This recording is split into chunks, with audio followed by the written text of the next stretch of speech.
Welcome to the amazing digital OC!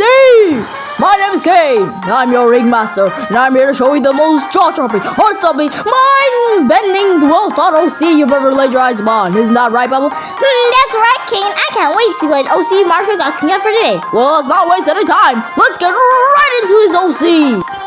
Hey guys, Grand Marco here.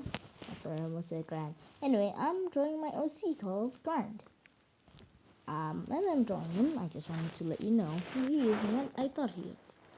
He's a magician, human OC. He's based on magicians. Reason is because, I don't know, man. What is a circus without a magician? And before I say, bro, I literally just stole one part of Kane. What am I gonna say? Yeah, probably. But he's also a jerk. He's 29. Arrived in the circus like in 2009. A year or a few months after Rack though. And well, he's a trickster, mean jerk, just like Jax. They're best friends, of course they are. And well, all I can say about that is that, well, they're both big D's. Anyway, Grant, in his past life, he was a therapist. Yes, of course. If you're wondering why he acts like a jerk, it's because it's like one of the only ways he knows how to be there for Jax. Until King of Spit Facts, And all I can say is that in episode 6, Regular ain't gonna die. And for, well, his friend group, my brother, if you do not realize his friend group, you're finished. For all you smart people out there, tell me Grant's friend group in the comments section to see if you really know him. So, well, personally, I didn't want to go too deep into Grant, since he's like one of my fanfic OCs.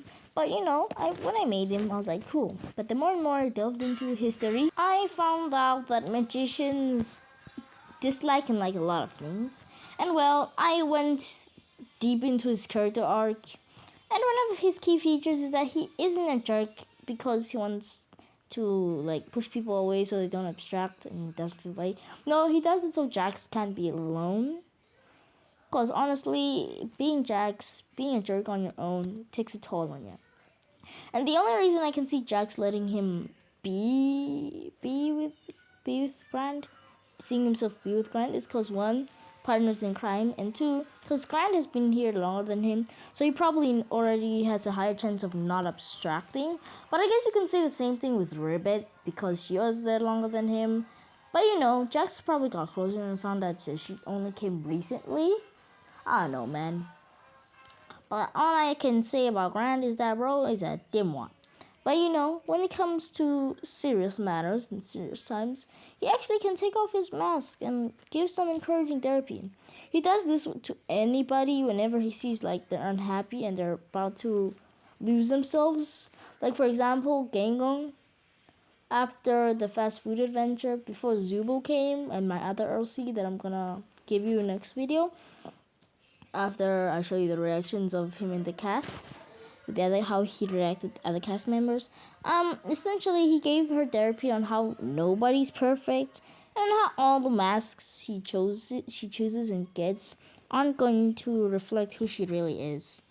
But he kept it as jerk as possible while it's still uplifting and helping. So you see. But as soon as episode 6, after Ragnar isn't dead, but they find Kinger in the fishbowl, since bro already dies for plot reasons.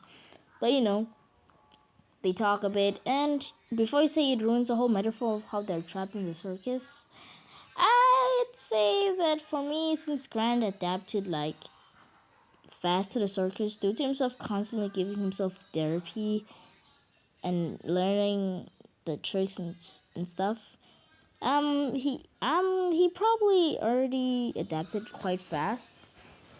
And as for him and Jackson's relationship, I like to think that they're best friends. But honestly, I think I also like to think that they're distant cousins. That's my thing. They're distant cousins. The only parts of Jack's life he doesn't know is that he was homeless. He had that whole fight with his mom. But overall, he knows a lot. And when I say a lot, I mean a lot. Now, whether or not Jax would let somebody get this close to him, I don't know, man. Gotta ask Goose for that. But either way, I think I love Grandin. He's my OC, and he's kind of like my self-insert. Because to be honest, I am a D-head in real life. But I still gotta accept myself. And especially when it came to episode 9, he's the one just making sense of everything, being the voice of reason, telling everybody that fighting isn't the answer, and right now all they got is each other. And the revelation of that they're all brain scans didn't break him like it broke Jax, but he just was sad, like really depressed, trying to find meaning like after this, because he knew that since he didn't matter, abstraction wouldn't matter either for him. But he knew that if he went and goad, he'd cook everybody else. He'd take everyone else down with him.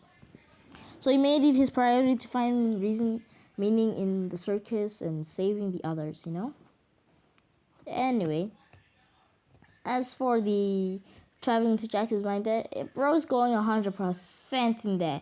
I don't care what you say on whether it's against his character. Bro is getting in there and going inside. Because I know one of you in the comments going to be like, hey, yo, he wouldn't go that far.